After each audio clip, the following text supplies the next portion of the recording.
Hello, listeners. Yamina here. Welcome to the Dr. GPCR podcast. Before we dive into this episode, we would like to take a moment to thank our ecosystem partners for their support, namely Domain Therapeutics, GPCR Therapeutics, Design Pharmaceuticals, Montana Molecular, and Orion Biotechnology. Please mark your calendars for our next Dr. GPCR symposium held on Friday, September 22nd on the topic of GPCRs as therapeutic targets. The symposium is free, but you must be a Dr. GPCR Ecosystem member, which is also free. Please see the menu button for the symposia page at the top of our welcome page to check out the program and register as a presenter. You don't have to register as an attendee. You just have to be part of the Dr. GPCR Ecosystem to get access to the links to join us. We also have set aside 2 hours for networking and poster presentation on Kumo Space that day. The posters don't have to be fully formatted. Just come with a few slides and have a chat with your community members about your favorite GPCR or other signaling proteins that you're working on. If you'd like to present during your work during the networking time on September 22nd, please complete the submission form available on our website. There is no limit on the number of posters we can accommodate. To present, you'll only need to provide us with the title of your presentation, a 1-minute video abstract, and come with a few slides to help you discuss your work with your colleagues. Everyone is welcome. If you have any questions or comments, or if you'd like to present your work but don't know how to join us, please feel free to email us at hello@drgpcr.com. What are you doing between November 2nd and 4th? Join me and the Dr. GPCR team at the 22nd edition of the Great Lakes GPCR Retreat at Chateau Montebello in Quebec. We at Dr. GPCR are proud to be supporting this iconic meeting. I've had a blast help organizing this meeting this year with my colleagues from the University of Ottawa, the University of Montreal, and the University of Sherbrooke. Visit gpcrretreat.org for more details on the program. The early bird registration and poster submission deadline is September 8th, and the late registration deadline is September 21st. Hurry up and join us on between November 2nd and 4th. And now let's dive into this episode.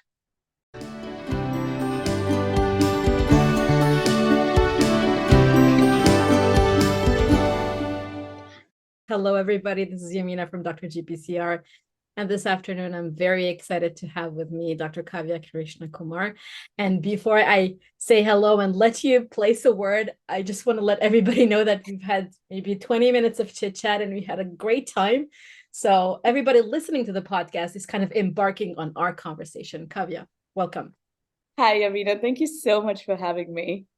I'm so excited to have you with us today. So let's start at the beginning. Can you please introduce yourself to the audience? Sure. My name is Kaavya Krishna Kumar. I'm a postdoc in Brian Kabolka's lab at Stanford. Fantastic. And I think that says it all.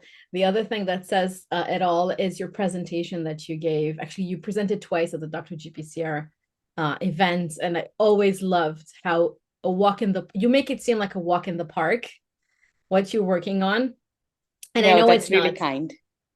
I know it's not, but thank you so much for always being so specific and so, making us feel like we're experts at what you are doing. So thank you. Tell us a little bit more about what is it that got you into science and where you got today.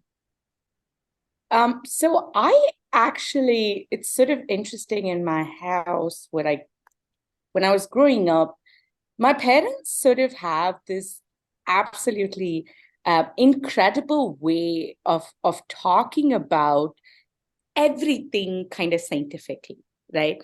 So my mom is a PhD in economics, and my dad is a professor in engineering. And at home we sort of heard about everything, right? Like from social economics to actual science and engineering. And really, in terms of getting interested in science, what I got really interested is in the way something is presented scientifically, or with evidence. When you have a debate in the dining table where you have statistics to back your argument up, or you have sort of evidence from some experiment to sort of back a point you're trying to make, and I found that really exciting, and I think that kind of led me to a place where I started enjoying sort of evidence-based facts, right? Like, and then I started sort of enjoying that, and it kind of naturally led me to science, and also I had fantastic teachers in school. And that sort of always helps, right? As a kid, you're going to school and you have fantastic teachers. And I think I had, particularly I had a chemistry teacher who was phenomenal. And I think I kind of got interested in like chemistry and science in general. I love it. I can only imagine the type of discussions you were having. And I think it's very important to, in general, but also especially in science, to be evidence-based and being Right. able to back up your what you're saying. Exactly. I was just having a conversation last night with my husband. I said, look, this is what I'm thinking. It's a topic we were discussing, and I said, I don't have a logical way to explain why I think the way I think. This is a Right. feeling I have, Yeah. and maybe we should consider this option. And his Right. response was, I don't have any logical argument for it or against it. Yes. Right. And Right. I think this helps a lot, because then you can have open discussions in general. Exactly. And I think it sort of opens your mind to accepting other people's point of views, right? Exactly. You're not closed. You're sort of open to other people's suggestions, and you're accepting of their own reasoning for something. Yeah. So And that sort of helps. yeah, and then you also get a chance to ask questions to better understand their reasoning. Exactly. Exactly. And I think that is sort of an important part of science, right? You love asking why, right? You're all the time trying to find out why. And I really like doing it. And so this kind of naturally meant that I was kind of going to do science, I think. Kind of destined to it with a PhD in economics and a professor in engineering professor. I think that was, you had no, well, actually it depends, because sometimes some of our guests who may have a spouse who's also a scientist, they have kids and the kids don't want to know anything about science, like nothing. So I know. I think it could go both ways. But maybe if my mom was also in STEM, maybe I would have been like, no. But here I got the whole spectrum from like social issues to economics to, and I really like the fact that it was analyzing things, whatever it is, right? Whether it's economics or whatever it is, that you can analyze something, and I like that. Which is amazing. So where did you go to school? So I was born and I grew up in India, in this, so the south of India. It's Chennai. It used to be called Madras, so it's in Tamil Nadu. So that's where I was born, and that's where I went to school. And for undergrad and graduate school, what programs were you in, and what schools did you go to? So for my undergrad, I went to the University of Madras in Chennai. And for my grad school, I went to Australia, to University of Sydney. And I did my PhD with Dr. Joe Mackay, whose lab focuses on NMR. So that's the technique that they focus on, and sort of they look at histone remodeling. But it's sort of an interesting story, because I started my PhD with Dr. Dave Gill, also at University of Sydney. He is probably one of the best scientists that I've met. He's wonderful, wonderful. And unfortunately, kind of 2 years into my PhD, he left Sydney to go to another city in Australia. So I kind of did my PhD, and Joe, I was kind of an orphan at that time, and Joe was really nice to take me into his lab, and Joe was fantastic, and he let me kind of keep doing my project. So my supervisor was in another city, and I was sort of in another lab with someone else, but it kind of worked out, because I just had really great mentors, both Dave and Joel. They were just amazing mentors, and it kind of worked out. Awesome. What led you from India to Australia? Because it's a big move, but it's Yeah. also a move where you most likely are going alone. So it's a big move Yeah. physically, but also emotionally. Yeah. So the one of the reasons I sort of applied to University of Sydney was it might be kind of a weird reason, right? Like there are lots of people who do NMR on proteins around the world, right? Um, but I kind of like Dave and Joel's lab in that um, they kind of focused on very questions that were sort of being answered by just not NMR, but really they had a question and they would basically do whatever it takes to answer that particular question. And I really liked that. I didn't want to go to a lab that was a techniques lab, but sort of a more biology lab. And I really liked the fact that their lab was sort of doing that. But also another reason was growing up. This is not a great reason, but growing up, we saw a lot of cricket. Like in India, Yeah. we follow a lot of cricket. In Australia is sort of one of the most popular cricket playing nations, and they're big on sports. And I really did want to go to a place where they played a lot of sports and they were very outdoorsy. So I was like, I think I'll go to Australia because that makes sense. Look, we all have our reasons. I ended up doing a bachelor's in biochemistry because it started with a B and not with a C. The next alternative was chemistry. So, you know, all reasons are acceptable on the Dr. GPCR podcast. Yes. How did you go about well, I mean, you mentioned the reason why you really liked the lab, and I love labs where, or even programs in general, where you follow the science. You have a high level question, and whatever it takes, whether you develop it in-house or whether you look for collaborators, you're trying to advance a high level question in science. I think that's really great. Okay. But from a lab perspective, picking the lab, and how did you reach out to different labs, or did you reach out to actually different labs?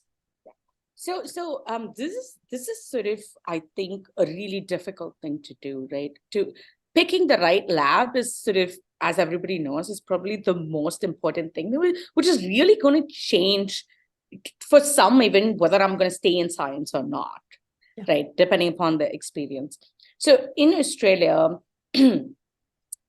unlike in the US, where you get into a program at a university, you do rotations, and then you kind of pick a lab, right? So in Australia, it kind of works differently, where you basically write to someone, to a PI, and say, I really like what you're doing, and I would like to do a PhD in this area. So it is kind of different. So what I kind of did was I spoke to some of the former members of Dave and Joel's lab, and also many labs, right? Not just one lab. You kind of try and talk to as many people as you can. And so I spoke to a lot of former members of labs, and I sort of boiled down to Joel and Dave's lab, because they really had, I mean, honestly, I heard nothing negative about the lab. And the way they sort of went about training their students. And I think as a PhD student, all you care about is what training, right? I mean, you can think about papers, you can think about all that, I think, later on, but really is the training. I mean, are you going to get time and sort of the training you need to think about a project, right? I mean, a technique you can learn, but Are they going to teach you to think about science and think about questions? And this is my feedback from most of the former members of the lab, which was, you know what, you're going to enjoy the time here, there, and you're going to learn how to think about science. And really that I thought was sort of the most important thing for me at that time. Honestly, what you just said is a gold mine of information, and this should be plastered everywhere for every person looking either for a PhD lab or a postdoc lab. Right. This is very important, and it's a difficult thing to do. And Yeah. I have a couple of follow-up questions. And the reason I'm saying it's a difficult thing to do is because I think talking to people, for people who were in the lab previously, is really important. Yeah. Because then if they liked it, or they'll tell you. If they didn't like it, they may not tell you, but you can sense that Right. when somebody tells you it's fine, Yeah. it's probably not fine. Yeah. Yeah. I mean, there's definitely a difference between it's fine and it's great. You know? Exactly. Exactly. But I think this is very important. And I wish somebody would have told me this back in the day. Not that I have any regrets, but I didn't shop for my labs. Right. Right. And it turned out great, but it could have gone into the other direction. Exactly. Right. Especially when you're going, I mean, at least in Australia, right? You're going to a lab. It is going to be great, or it's going to be like terrible. And I think the other important thing that helped me was reading papers from the lab, right? You could tell that from the way a lab writes a paper, where each conclusion is supported by more than one experiment, right? Like you have a observation and you have 3 experiments to sort of back up that claim. And I think that shows you how rigorous that lab is and how rigorously they view science. And that was sort of important for me too. Again, gold mine there. I want to push you a little bit on the, actually get you to give us a little bit more details for the listeners. Yeah. When you said that reading the lab's papers, easy peasy, PubMed, download, read, done.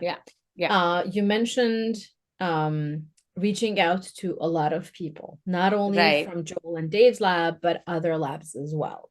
Yeah. I'm trying to organize this as a 1, 2, 3, step 1, step 2, step 3 thing. Yeah. So reading papers from various labs you're interested in, select the ones you're interested in. How did you find people who were previously in those labs? Yeah, that was sort of some work. It took me some time. I mean, when you go to the lab website, many labs, not all of them, but many labs have alumni that they list on the lab website. And you could kind of see, so many of them are in academia because many of them have finished their PhD, say they're just postdoc. So if you can try and recognize people still in academia, because as postdocs, they will be more open to telling you about how the lab environment has been, rather than people who've sort of, it's been a long time, they're already PIs, they've gone to industry, like, then they kind of don't like remember, they just remember it being great because they've made it,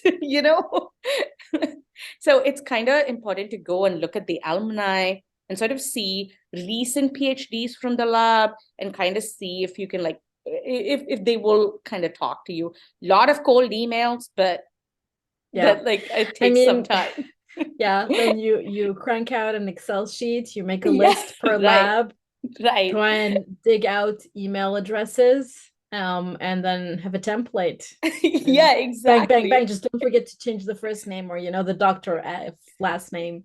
Yeah. And I think maybe it was not a time that I used Twitter or anything, but now there's so many ways you can talk to people, right? Not just email.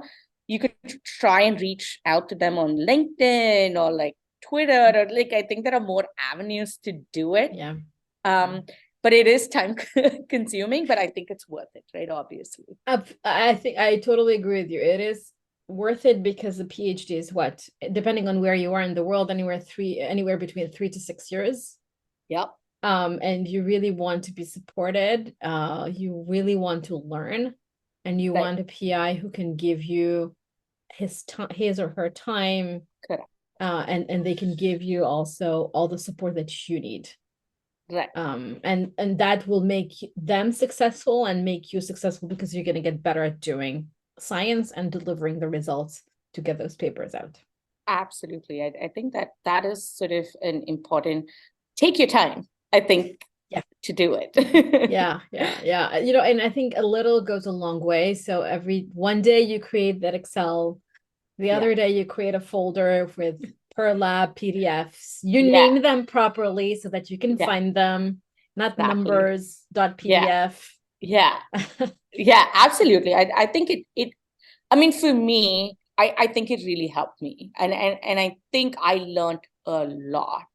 And I think I'm still want to be in the field in science because I had such a great PhD. I had an amazing PhD with amazing mentors, and even so we used to have lab meetings sort of as a group, just not Joel and Dave's lab, but we had crystallography lab. Professor Mitch Gus was there, and so there were like lots of great people that I interacted with, and honestly, I have nothing negative to say about. I just had such a great time.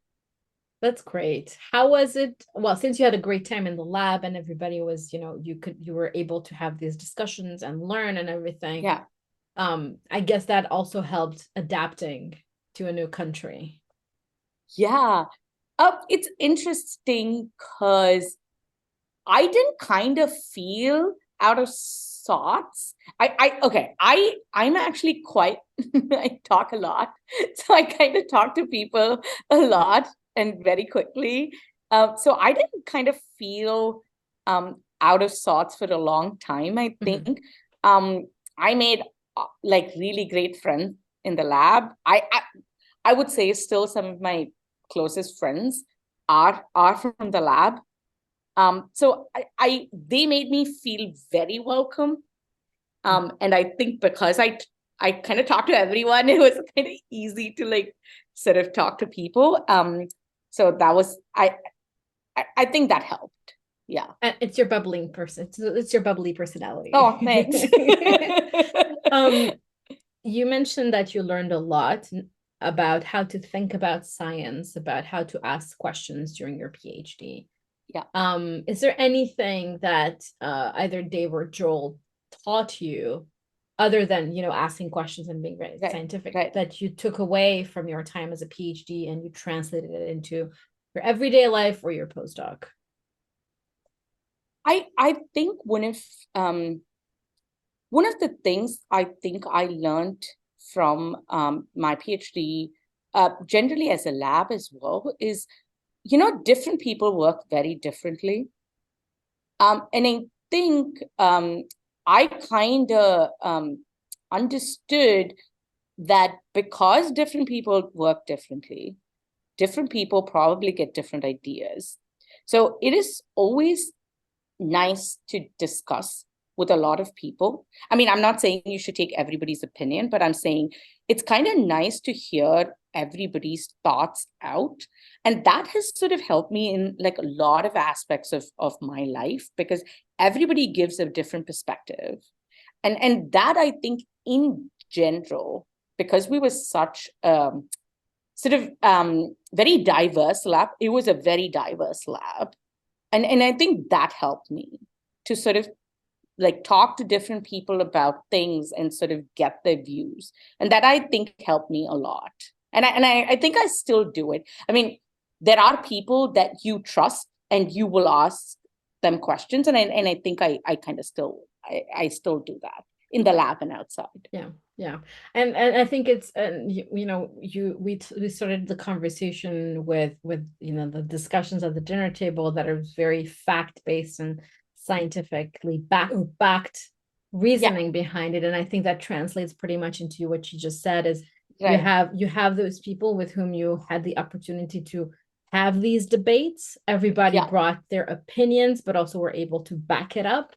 correct. And that's when you know that even if you don't agree with what they're telling you, they have a reasoning behind it. Right, exactly, exactly. And I think I like that diversity, and I think that has translated to like Brian's lab as well, where Brian's lab is pretty diverse in terms of where people come from. So um, they come from different technique labs, they come from different parts of the world, and it's kind of nice being in a lab like that. My next question was going to be, when do GPCRs get into the picture? But I think I'm going to rephrase that and say, what brought you from Australia, from an NMR DNA protein interaction lab to the west coast of the US in Brian's lab? So this is sort of so after I finished my PhD, so Australia has a kind of a fellowship where you apply, where you get 2 years outside the Australia and 2 years back to Australia. And I really wanted to sort of apply for it. But I didn't know what I like. Do I continue? So my PhD project was actually different from what Joel was doing. It was host pathogen interactions. So I was like, oh, do I kind of want to continue in that? Do I want to do something else? And then I think I listened to a talk from someone in Australia, and they were talking about GPCRs. And what they were talking about, which is something that I had not worked on, which is membrane proteins that undergo structural changes upon something binding. Protein-protein interaction and structural changes are not uncommon in all proteins, but the fact that these were membrane proteins and there were lipids involved and other sort of molecules around that were involved kind of started interesting me a little bit. And so I thought, oh, maybe this is one avenue to sort of look at. And then I started writing my PhD thesis, and one of the proteins that I was working on was membrane anchored, and it had a really large linker between two domains. And so obviously they didn't crystallize. So my PhD was on crystallography. Obviously it didn't crystallize because there was lots of moving parts. But then when I was writing, so basically we broke down the domains and got crystal structures of like domains. But then when I was writing sort of my discussion for my PhD, I was like, okay, what are the ways that maybe we can think about crystallizing this?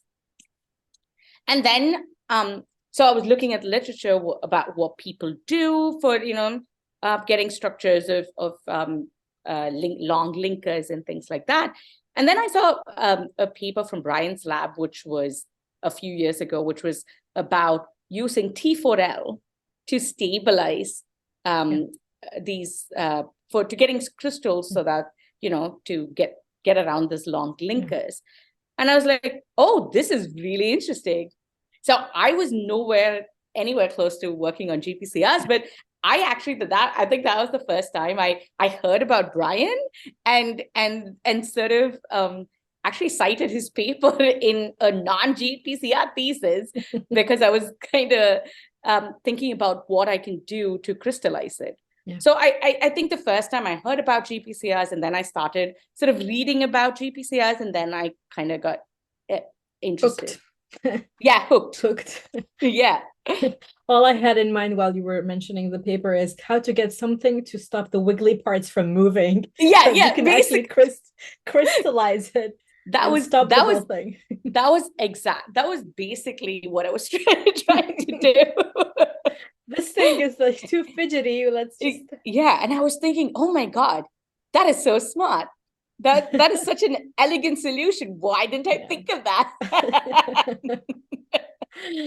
Yeah, no, totally. I feel like with Brian's papers in general, when you read them, you're like, wow, this is so elegant. This is such an elegant solution. It's not Yeah, complicated, but yeah, so elegant. It's yeah. like beautiful. Like, Yeah, God. I think that's what makes it, it's so obvious. Obviously, you're reading it and then you're like, Right. oh, of course. Pause. Right, But that's why, exactly. because it's so simple. Yeah, and Right, then and I think as humans, we typically tend to overcomplicate things. right, And right. that's why So these true. papers are like, oh, simple and Yeah. beautiful. Yeah. And I think then I started kind of reading papers, and then I read the beta 2 GS structure paper from Brian. And I was like, this is the best story I've ever read. I mean, the paper is one of my favorite papers because it's written so nicely. It's such a beautiful story, and you're like, wow, this Yeah. is fantastic. I mean, I really hope I get to work with him, is what I was thinking. So how did you get to work with him? What's the story behind there? Um, so actually, there is a funny story. Brian, I don't know if Brian's gonna like me telling this, but I'm gonna tell it. Hopefully, he doesn't watch the podcast and yell at me later. But so, so I actually emailed him and I said, "Hey, like, hi, Professor Kaboka, can I come to your lab and like meet you? I would like to apply for this fellowship. Would you be my mentor?" And I was no way. I was like, okay, I'm never gonna get the reply, but what am I losing by emailing? He actually replied like he replied quite quickly, and I was so stoked just to get an email from him. Yeah. And then he was like, oh yeah, sure. He gave me a date, and he was like, oh, what about this date, does that work? Because I was coming for a conference here, and I was like, oh yeah, that is perfect, I'll be in the Bay Area and then I'll come over. And then 2 days later I get an email from him, and it says, oh, actually, I'm sorry, it's my daughter's wedding, so don't come on that date. Oops. And I was like, yeah, that's that's fine. But then I was like, oh my God, he's such a nice person that he like took the time to reply and say, hey, like, I'm Yeah, yeah. sorry, kind of Yeah. thing. Um, didn't like forget about me. So I did come and meet him, and we had like a really nice conversation about science, what I was doing, and why I wanted to come to his lab. Um, and so he said, okay, if you get the fellowship, you can then come to my lab. Mhm. And luckily I did get the fellowship, so then I could come and join Brian's lab. That is great. That's a great story. And Yeah. it reminds me of you're mentioning the fact that you were coming to the US for a conference and it was two things with one trip. Right. And Yeah. similarly to what you were talking about shopping for your lab and Yeah. reading and figuring out what your priorities are and talking to people from the lab who left Yeah. not too long ago, hopefully. Yeah. Yeah. This is Yeah. also a very important point when Yeah. it comes to, you're going to conferences, you're going to be meeting the person, whether at the conference Yeah. or near the conference, and then you get to meet the person. You never Yeah. know where these things go. Yeah. And I think, I mean, I think it's sort of important, um for PhD, for my PhD, both my mentors basically would send us to conferences every year. So every year we went to 2 or 3 local conferences and at least one international conference. It's And great. I think that was so important for me because I mean, as Australia is a kind of a smaller scientific community, so you pretty much know a lot, like most of Yeah. the people in kind of your area.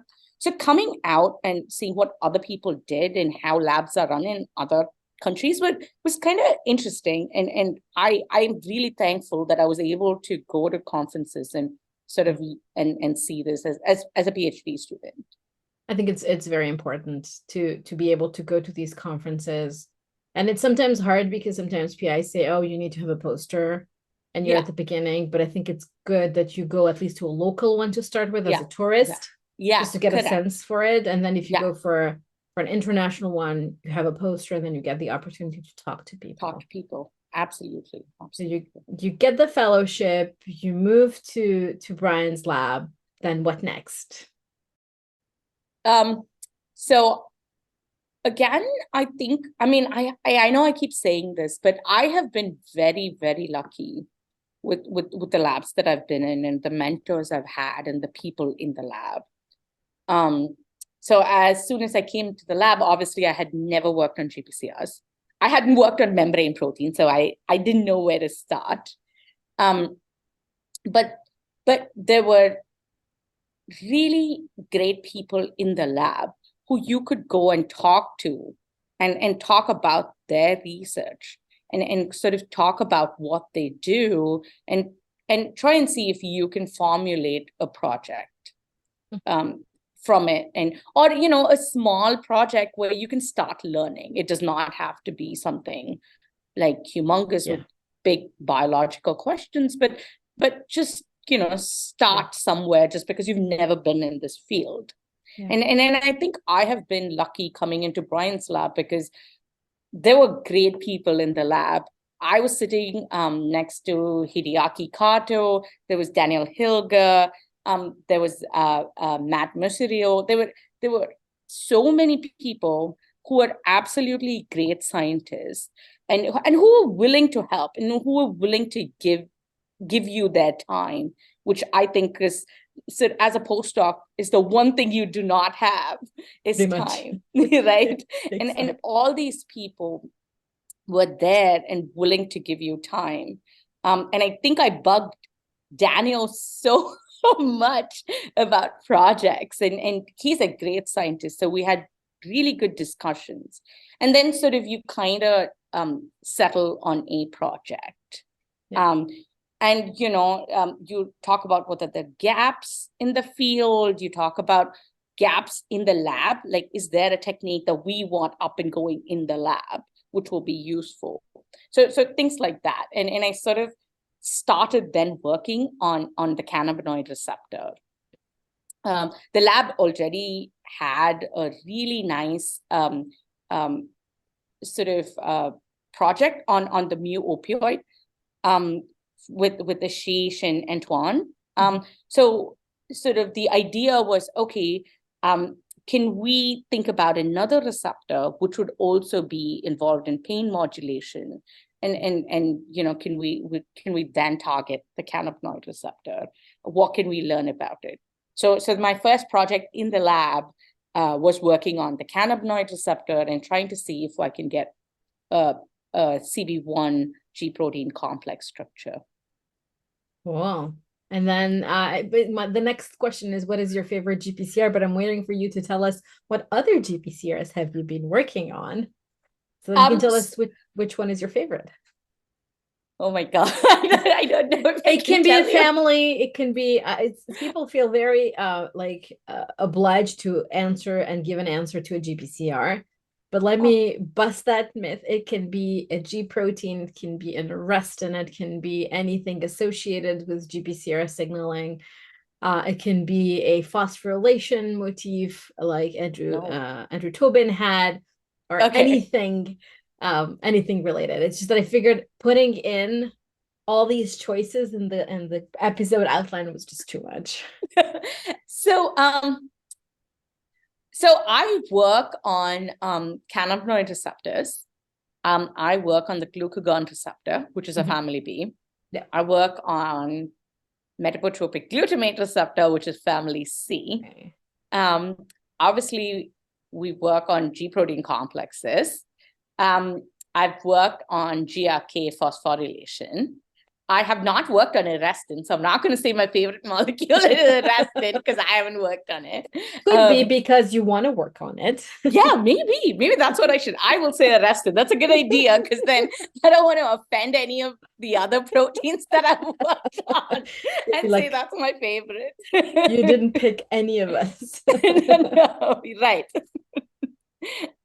No, that's awesome. Please go ahead.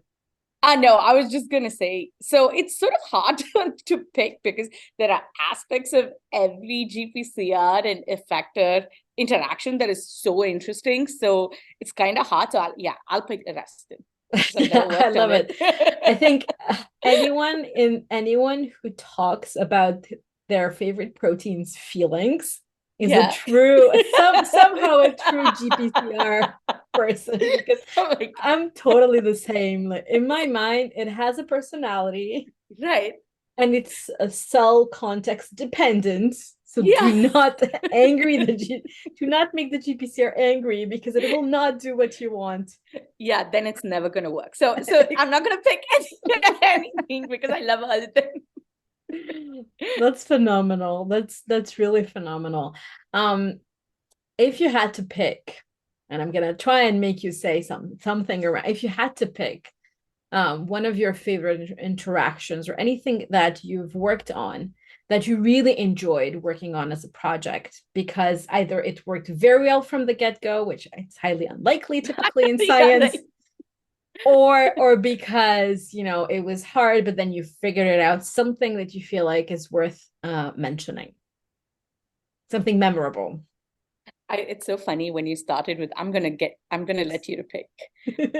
I'm not known for my diplomacy, so it's just funny that you think that I'm not gonna pick something.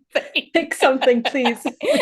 um, so I think I'm gonna say something because it's been the most recent. So recently we had a paper on metabotropic glutamate receptor 5. Trying to really the project started with Antoine Cole in the lab, who started to work. He has a beautiful paper on the activation of mGlu5, and then he started working on the complex, so mGlu5 GQ complex, and really we were never able to get the complex. So he tried a lot, and then I kind of took over the project, and then I tried, and it really didn't work really well. Then we decided that okay, maybe it's sort of a lipid interaction. Maybe that's what we need. So we kind of put mGlu5 in nanodiscs, and it started signaling better. So that itself was great. And we started getting structures of mGlu5 in discs with in different conformations. And then we were able to do single molecule FRET and kind of show that mGlu5 activation is sort of a stepwise process with these really distinct intermediates and a very distinct conformation with G protein. So I think it has been sort of a very interesting project, and it's very interesting how sort of the project evolved, because we kind of started trying to do something, and it sort of evolved into something and kind of became very interesting from another angle. So I kind of like that. I kind of like stories like that where you kind of try to do something, but it kind of evolves to something else, and it's like a beautiful story on its own. So I'm just giving you that example because that's the most recent. That's a great reason to do so. I like it as well because you follow the science and you kind of try to get to know your receptor and it'll tell you what it wants. And Exactly. and I Exactly. like, we talk about conformations and active inactive and conformational landscape, but when you can actually distinguish between the different conformations, I think that's an amazing milestone. Yeah. When Yeah. you No, can it was beautiful. Oh, that's awesome. That Yeah. is really amazing. Yeah. Wow. Cool. All right. I'm not gonna ask you if you think that if you think GPCRs are still good drug targets, because I know the answer is yes. Yeah. This is a Dr. GPCR podcast. That would be really, really, really weird if somebody would say no. Has anybody said No, no? no. No. It's kind of, I think when I typically ask the question, I want people to elaborate on it.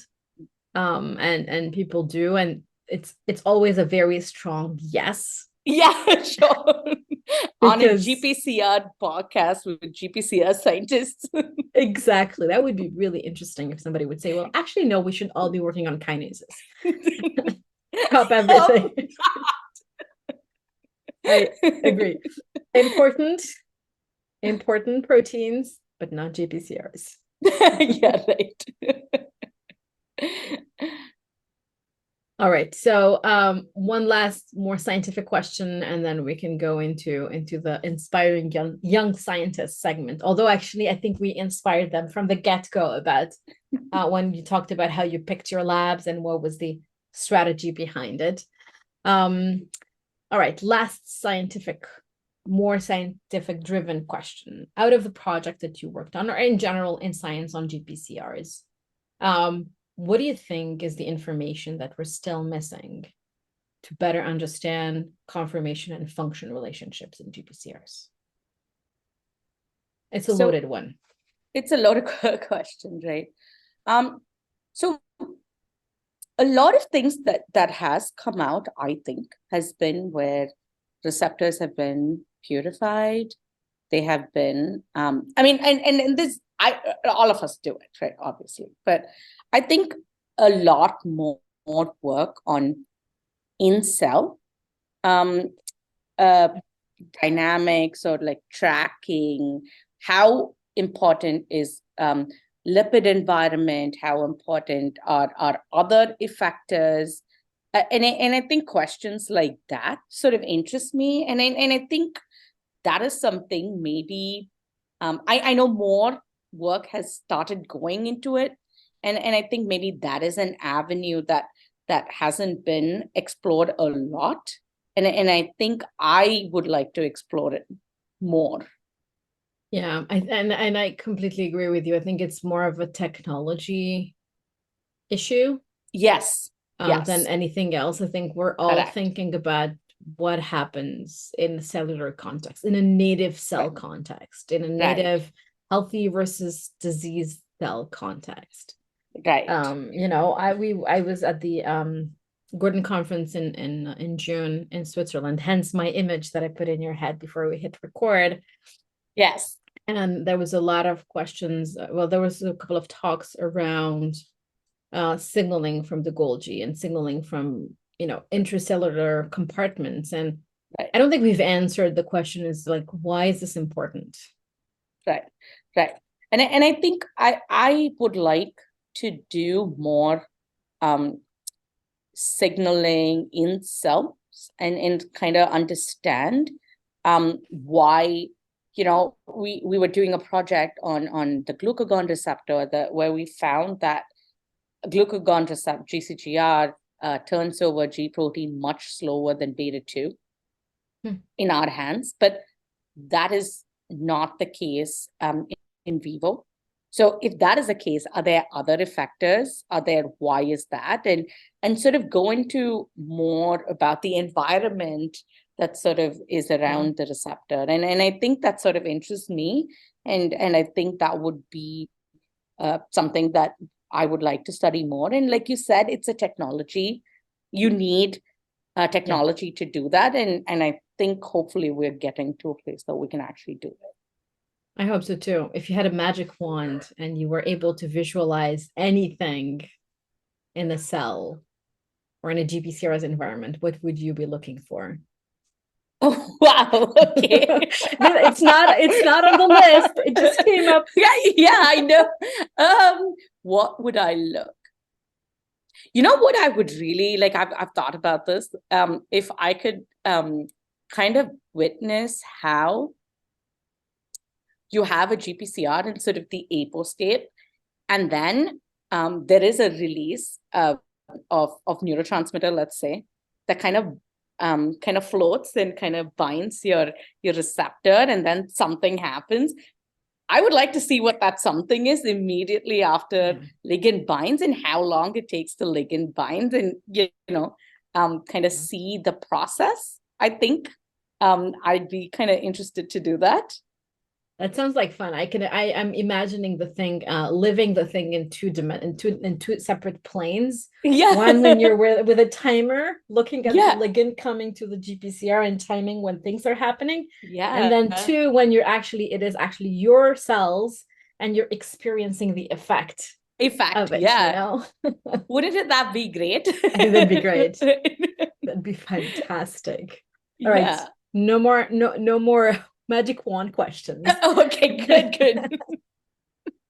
And it's funny because we didn't rehearse it, but I figured you might have something that you wondered and you were hoping to see. I think all of us do, right? All of us We are do. like, I wish I could do this thing so that I can kind of look at it in like real life. Yeah. Well, in my mind, when things happen, in everyday life, sometimes I'm wondering, okay, what's going on right now with the GPCRs in my body? You're definitely a real GPCR scientist. I know. It's guilty as charged here.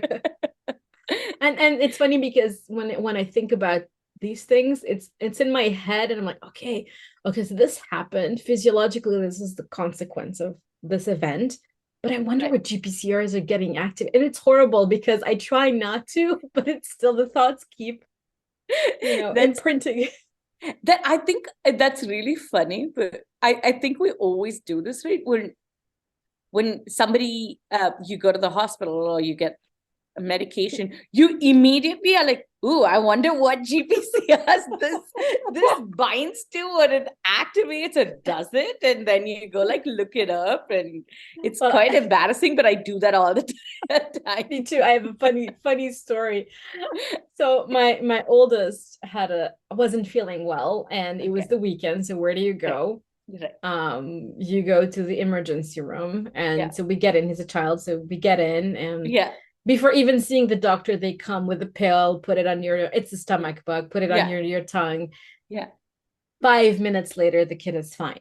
He's been miserable for a day. 5 minutes later, he's fine. And obviously I have my phone, so I'm like, oh, I wonder if this is a GPCR molecule. And I check it out, and I was just an ion channel antagonist, and I was like, oh, it's not even a GPCR. Ion channels. Very important again, but not a GPCR. So he's there, the nurse came and offered him ice cream, and he's feeling so much better. And so he's eating his ice cream while we wait for the doctor to come and check on us. And in my mind, I was like, oh, it's just an ion channel antagonist. You were so disappointed. Almost. But in my mind, I was like, this is so amazing still. I mean, it was, I think it was less, it was 1 milligram or 5 milligrams. It was a little teeny tiny white pill that went under the tongue. And literally minutes later, everything was back to normal. Isn't that interesting? And I thought this was really awesome. That is so interesting. That is amazing. I think so too. I think this is just amazing, and how fast it happened. I mean, how little and how fast, right? Yeah. But then my mind started thinking about how much drug discovery and how much money went into discovering, and how much time went into discovering this. Exactly. And I was like, okay, well, now I understand. It's so beautiful when these things happen, but I can only imagine how much time it took to discover that ion channel, to study it, to develop the tools to better understand its functioning, and to get it into a drug discovery program to ultimately get a pill that solves your problems in 5 minutes. Absolutely. It's years of work and lots of amazing scientists. Yeah. I mean, we love science as you can obviously. All right. Top 3 aha moments that you had and that shaped your trajectory. Okay, this is like really hard. Tough one. Very tough one. This is a tough one, I think, because I'm going to answer it by not answering it. That's what I'm going to do. Because the reason being that honestly, I mean, this is true for everyone. I mean, you come to the lab every day, and I think you always have a aha moment, right? Because every time you come into the lab, you're trying to do something. And I mean, it can be positive or negative, it doesn't matter. It's still a aha moment. Oh, this binds. Great. Aha. Oh, this doesn't bind. Oh, aha. Yeah. I'm not going to Yeah. give you an answer, because I honestly feel that every time I come into the lab, I have an aha moment. Whether it's positive or negative, I still have it. Yeah, and So I love that answer, because it whatever, whatever the, if it's a positive thing or a negative thing, it still shapes you as a right. person and as a scientist. Yeah. And it reminds me that we've been thinking about it. It's in the plans, haven't gotten to do it, but I would love to have a journal of negative results. Yeah. Yeah. Kind of a Dr. GPCR ecosystem archive for negative results Right. type of thing, Yeah. because it's so important to capture it. Yeah. You I honestly think so. I have a writing on my desk that says, we celebrate failure, because we really do. And I think those are the ones that actually teach you to get the success. So Yeah. I honestly think that I'm not very, I'd like to think that I'm not very disappointed with negative results. And I don't think I am. And so I'm not going to say a haha moment, which is positive, because negative ones as well.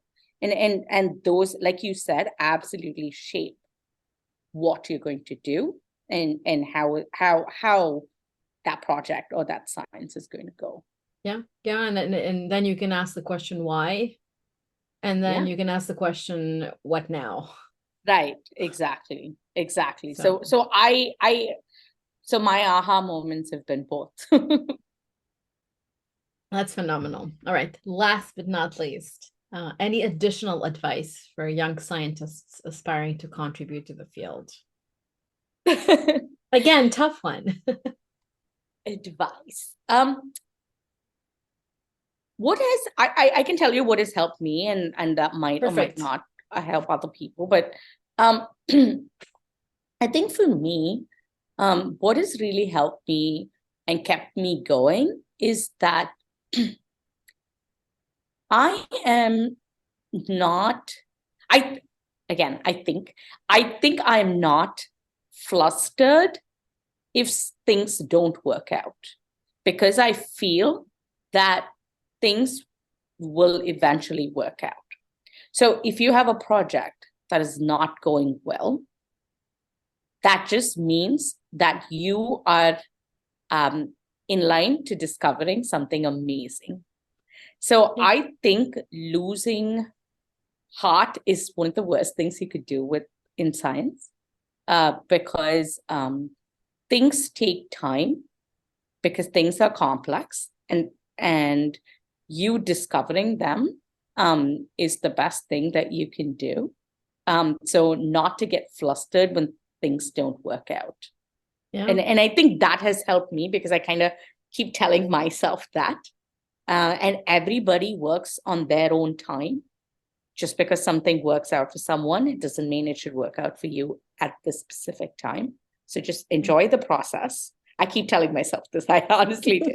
Just enjoy the process and it'll work out. I love it. And This is not only good advice for science but it's good advice for life in general. And it reminds me that, so we have two kids, and it's hard to get out of the door. yeah, I can It's imagine. like it's just the hardest thing. You want to leave at 7, you're never out the door before 9. Forget about it. Yeah, Just no way, with all the preparation that you right, have.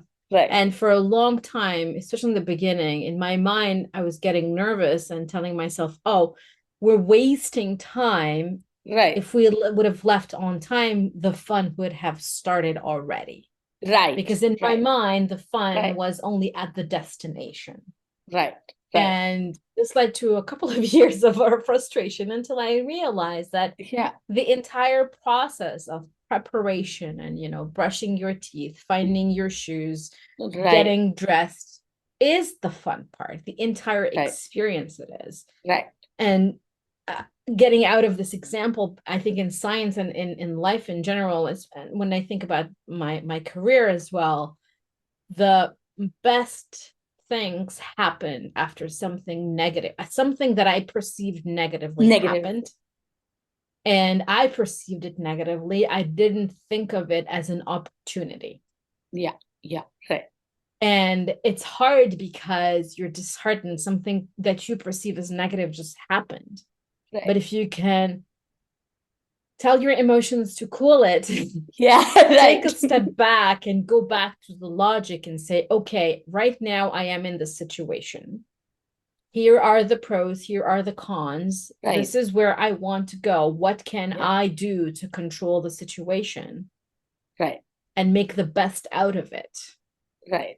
It's right. hard. This is the hardest thing. At least I've had a hard time doing this. No, I think it's very hard, right? Like, I think the point is you at least like you need to experience science. And I think I find it hard to do that when nothing is working. It's really, really hard to do that because I'm like, just want this to work. Yeah. But I think I really do try and tell myself that, just reiterate to yourself over and over again. Because if you don't cool down quickly, I think you're not gonna see the opportunity that your failures created. You will not think about why your experiment failed because you're going to keep wallowing in that failure. Exactly. And I try my best. I do try my best not to do that, to wallow in my failures. It's very difficult because then you're emotionally in a situation where you cannot think clearly. Correct. You work 6 months to get crystals and you finally go to image and nothing works out. And then you're like, ugh. Yeah. But or even worse, you get scooped. And that happens to everyone. And there's nothing you can do about it. I think here again, I've had good mentors to sort of give me the vision to say, well, it's okay. If you want to be in science, this is going to happen. It's fine. Let's pick up and go.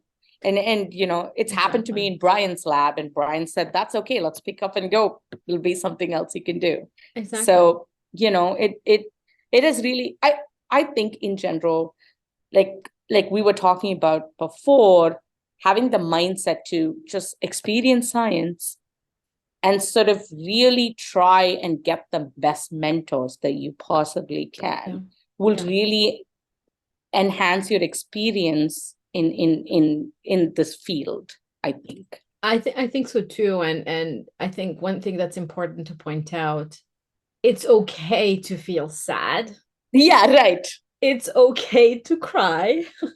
Absolutely. Or it's okay to scream, or it's okay to go out and do something else. Absolutely. As long as it doesn't go on for 6 months. Right. Tell yourself, this is not cool. I'm not happy. I just don't want to use any different language on the podcast and record it. And then say, okay, for the next 2 or 3 days, I'm going to eat popcorn and watch Netflix.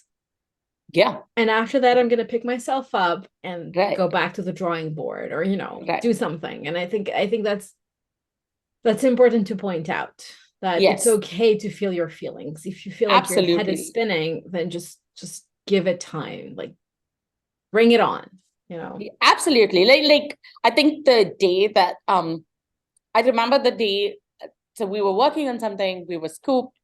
I remember that afternoon, I was like, oh my God. So I remember I kind of cleaned my lab bench, sort of like cleaned the whole thing and then wiped it down. And then I'm like, right, I'm going home. I'll see you in a couple of days. Isn't that therapeutic? It is. It really was. I feel like I sometimes I do that too. Well, not in the lab anymore, but at home too, when there's things where I'm like, okay, I've been looking at the box that's filled up and I'm like, I'll get to you. And then I get to it. Yeah. And then it's so therapeutic. Absolutely. Absolutely. So. Reminds me of Monica on Friends, that episode when Chandler hires a maid and she thinks he cleaned and he tells her, I hired somebody to clean, and she's like, stressed out. And he's asking what's going on. She's like, I'm stressed out. And when I'm stressed out, I clean, but now everything is clean. I don't think I've seen that episode. I've only seen the episode where Monica actually cleans her vacuum cleaner. Or when she has a bucket to and like items to clean cars, and she doesn't even own a car. She just one time saw a dirty car. She went and cleaned it and 6 other cars. I've seen that episode. Which is, yeah, I think it's extreme, but at the same time, it's very therapeutic. So find out what is therapeutic for you, do it, absolutely, and then move on. Yeah, absolutely. I think I mean that's what I try to do. Me too. But and it's hard. And it's very hard. And yeah, it's a learned skill too. Yeah, it's a learned skill. Yeah, just as you learn how to pipette, yeah, you have to learn how to let go of the pipette. And yeah, it's not that I'm good at it. This is what I try the hardest to do. Exactly. I think it's the average of, at the end of the year, you can sit down and figure out how many times you actually dropped like on the floor crying versus you gave yourself some time to do it. And if in average you were able to pick yourself up relatively quickly, then that's great. Yeah, exactly. Yeah. Kaavya, thank you so much. I really appreciate it. I had so much fun. Thank you, Yamina. Me too. All right, don't go anywhere. We're going to let people wonder what we've talked about, what we're going to be talking about. Okay. After I stop recording. Okay. Bye. Thank you for joining us and listening to this Dr. GPCR podcast episode. We would like to thank our Dr. GPCR podcast guest and our team members, Attila, Ines, Montserrat, Ivana, Andreina, Balint, and Julia. Please mark your calendars for upcoming 2023 Dr. GPCR Symposia. Don't forget to visit us and check out the program. A huge thank you to our ecosystem partners for their support: Domain Therapeutics, GPCR Therapeutics, Design Pharmaceuticals, Montana Molecular, and Orion Biotechnology. You can connect with our partners directly in the ecosystem. Join us today. Also, please subscribe to the Dr. GPCR newsletter. Find us on YouTube, and if you like our podcast, leave us a 5-star review on Apple Podcast. You can also leave us a testimonial at drgpcr.com/testimonials. Another great way to support us is to share your favorite Dr. GPCR program with your network and colleagues. With any questions or suggestions, please email us at hello@drgpcr.com. Until next time, stay safe.